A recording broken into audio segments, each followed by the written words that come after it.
नियमावली लाई थी और उसमें प्रावधान किया गया था कि हम टीचर्स का एक बार ऐच्छिक ट्रांसफ़र करेंगे।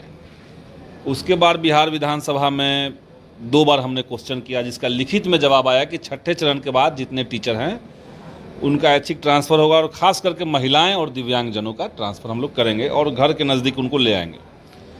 अब फिर से सरकार ने 2 बार और कमेटी बनाई और अभी फिर से एक कमेटी बन रही है। हमें लगता है कि पिछले कई सालों से एक दशक से टीचर्स की ये मांग रही है कि आप हमें एब्सर्ड तरीके से पोस्टिंग मत कीजिए। पूर्णिया के लोगों को बक्सर में पोस्टिंग करने का, आरा के लोगों को अररिया में भेज देने का कोई फ़ायदा नहीं। घर के नज़दीक उसी ज़िले में या बगल के ज़िले में आप पोस्टिंग सबका करते तो दिक्कत नहीं होती। TRE 1 की बहाली में भी हमने ये बात कही थी कि जो महिलाएं हैं कम से कम उनको तो आप इतना दूर दूर पोस्टिंग मत दीजिए। आप देखिए TRE 1 और TRE 2 ये जो 2 बहालियाँ हुई है, इसमें बड़े पैमाने पर महिलाओं ने, लड़कियों ने नौकरी छोड़ी है, जिनका अपने घर से 300 किलोमीटर 400 किलोमीटर दूर पोस्टिंग दिया गया, देहात का इलाका में दिया गया, या जो दिव्यांग हैं उनको ऐसे स्कूल में दे दिया गया जहाँ पे खेत के बीच से होके जाना पड़ता है। तो वैसे कई लोगों ने नौकरी छोड़ी है। सरकार अगर संवेदनशील है तो आप एक पॉलिसी बनाइए और एक दायरा बना दीजिए कि हम 5 किलोमीटर से कम में किसी को नहीं रखेंगे और 50 किलोमीटर से ज़्यादा में किसी को टीचर को पोस्टिंग नहीं देंगे। तो 5 से 50 के बीच में हम सब लोगों का पोस्टिंग देंगे। इस तरह की पॉलिसी बनाइए। पूरे बिहार में हर कोई ऐसा गांव नहीं है जहां पे स्कूल नहीं है, कोई ऐसा गांव नहीं है जहां से कोई ना कोई टीचर नहीं है। तो आप उसी के अनुसार उसको मैनेज कीजिए। सीधी बात है। इसमें हम कमेटी बनाएंगे, कमेटी अपना फैसला देगी, उसमें ये करेंगे वो करेंगे, करते करते सरकार असल में आवश्यक कामों को टाल करके ये सब चीज़ों में फंसी हुई है। इसीलिए हम कहेंगे कि सभी शिक्षकों का ट्रांसफ़र पोस्टिंग पे सरकार मुस्तैदी के साथ उनकी प्राथमिकता को ध्यान में रखे। सही बात है, जो प्राथमिकता मिलनी चाहिए वो दिव्यांगों को मिलना चाहिए, महिलाओं को मिलना चाहिए, लेकिन एक बार, और सभी टीचर जाना भी नहीं चाहते हैं। अभी जो दक्षता परीक्षा ली गई उसमें कहा गया कि भाई हर टीचर के लिए अनिवार्य है कि 3 जिलों का विकल्प देना होगा। अब जो टीचर सेटल डाउन है, जिसको 5 साल बाद 10 साल बाद रिटायर हो जाना है, उसको आखिरी 5 साल में आप तीसरे ज़िले में भेज देंगे। वो कोई एक जगह पे परिवार उनका सेटल हो चुका है, पूरा परिवार छोड़ के उनको 5 साल के लिए या जितने साल के लिए नौकरी बची हुई है उतने समय के लिए कहीं और जाना पड़ेगा। तो ये तो एब्सर्ड नियम ही था। के पाठक ने नियम लाया, हम लोगों ने विरोध किया, शिक्षा मंत्री भी विरोध कर रहे थे, लेकिन नहीं हुआ। तो अब जब नए शिक्षा मंत्री आए हैं तो इनसे हम तो यही आपके चैनल के माध्यम से कहेंगे कि संजीदगी से, गंभीरता के साथ, इस समझदारी के साथ कि टीचर को प्रताड़ित करना शिक्षा को सुधारना नहीं है। टीचर को परेशान करना, उससे शिक्षा में सुधार नहीं होगा। हम सख्त हैं, हम टीचर को सबक सिखा देंगे, इससे शिक्षा नहीं सुधरता है और ख़राब हो जाता है। तो टीचर्स की जो मांग है उसको गंभीरता से सरकार सुने। बल्कि इस तरह के मामलों में हमारा राय रहता है हमेशा से कि जो शिक्षकों के संगठन हैं, और ये संगठन आज के नहीं है, 60 साल 100 साल पुराने संगठन बने हुए हैं, आज़ादी के समय के संगठन बने हुए हैं, उन शिक्षक संगठनों के लोगों के साथ सरकार को बैठ करके विचार विमर्श करके तब पॉलिसी बनानी चाहिए। AC कमरों में 2 IAS बैठ करके नीति बना देगा, उसको एक राइटर लिख देगा और वो छप जाएगा, वो नियम बन जाएगा। यही कर करके तो बेड़ा गर्क हुआ है शिक्षा विभाग का। रिजल्ट की मांग भी कर रहे हैं और ये भी अभी तक हुआ है कि जबकि ऑब्जेक्टिव सवाल था, OMR सीट का मामला था, तो कम से कम तो आंसर की जारी करना चाहिए था। आप परीक्षा ले रहे हैं, उसमें कहीं कोई पारदर्शिता नहीं है। जैसे आप आंसर की नहीं दे रहे हैं, आप क्वेश्चन पेपर नहीं दे रहे हैं, आप OMR सीट का कार्बन कॉपी नहीं दे रहे हैं, तो कोई अभ्यर्थी जानेगा कैसे कि हमारा क्या है, हमने क्या सही मारा, क्या गलत मारा।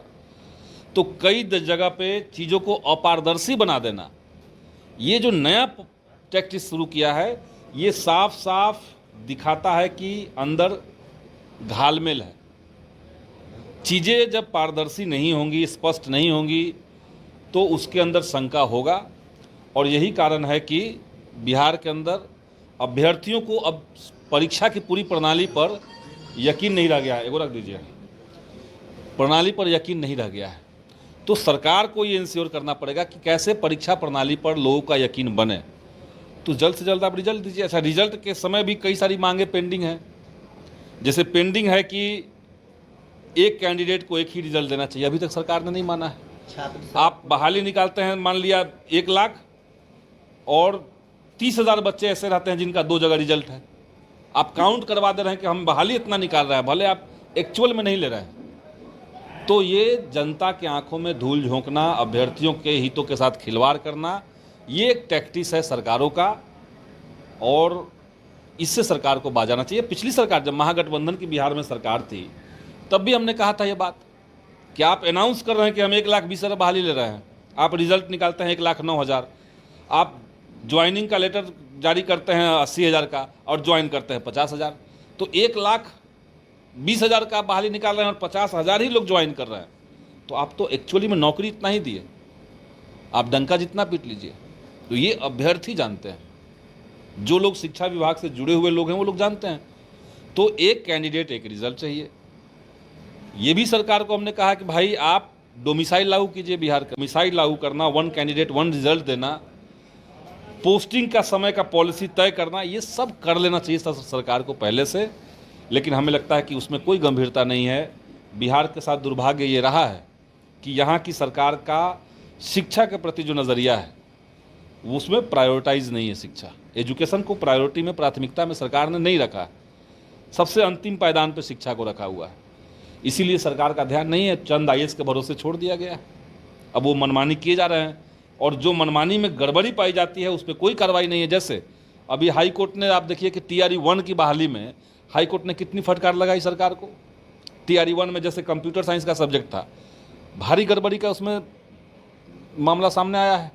लेकिन उस बहाली को करवाने वाला BPSC के चेयरमैन अतुल प्रसाद या शिक्षा विभाग के तत्कालीन जो अपर मुख्य सचिव थे KK पाठक, दोनों के ऊपर कोई कार्रवाई नहीं। तो इससे बिहार सरकार की छवि धूमिल होती है, लेकिन यहाँ छवि की पड़ी नहीं है सरकार को। मांग करते हैं कि सरकार इन दोनों पर कार्रवाई करे। निश्चित तौर से कार्रवाई करे। जो गड़बड़ियाँ हुई हैं, और उसमें BPSC की गलती कम है। BPSC बहाली ले रहा है, बहाली के बाद, रिजल्ट के बाद डॉक्यूमेंट वेरिफिकेशन का काम शिक्षा विभाग का था। आपने क्या किया कि आनन फानन में, चूंकि आपको एक पॉलिटिकल गेन करना था, आपने आनन फानन में बगैर डॉक्यूमेंट जांच किए नियुक्ति पत्र बांट दिया। नियुक्ति पत्र बांट करके आपने गांधी मैदान में कार्यक्रम किया, और उसके बाद धड़ाधड़ एक के बाद एक हम देख रहे हैं कि हर जिले से सैकड़ों की संख्या में टीचर जो हैं वो फर्जी पाए जा रहे हैं, वो सीटें खाली हो रही, उनकी नौकरी खत्म हो रही है। तो जो बच्चा वेटिंग में रह गया या 1 नंबर 2 नंबर से बाहर रह गया, कई बच्चे तो हैं जिनका कट ऑफ के अंदर मार्क्स है, लेकिन डेट ऑफ बर्थ के चलते वो छट गए, तो उनके साथ नाइंसाफ़ी हुई। तो बहाली का, मेरा कहने का मतलब है कि बहाली कोई होता है तो उसमें नेचुरल जस्टिस का पालन होता है। नेचुरल जस्टिस यही कहता है कि हमने जितनी सीटें एडवर्टाइज की, उन सीटों को फुलफिल करने का सारा रणनीति भी हमारे पास होना चाहिए। अगर आप एक बार में सीट नहीं भरता है तो सप्लीमेंट्री रिजल्ट दीजिए।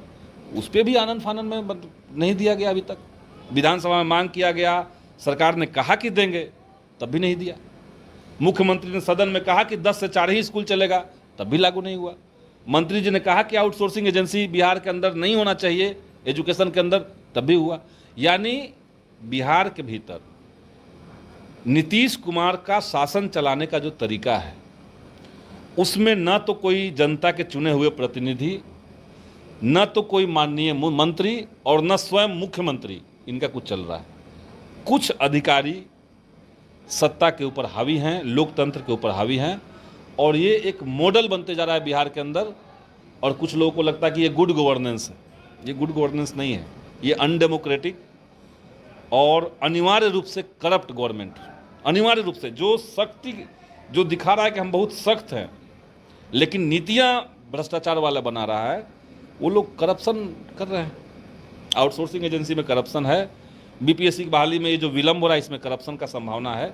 जांच करनी चाहिए सरकार को, हम मांग कर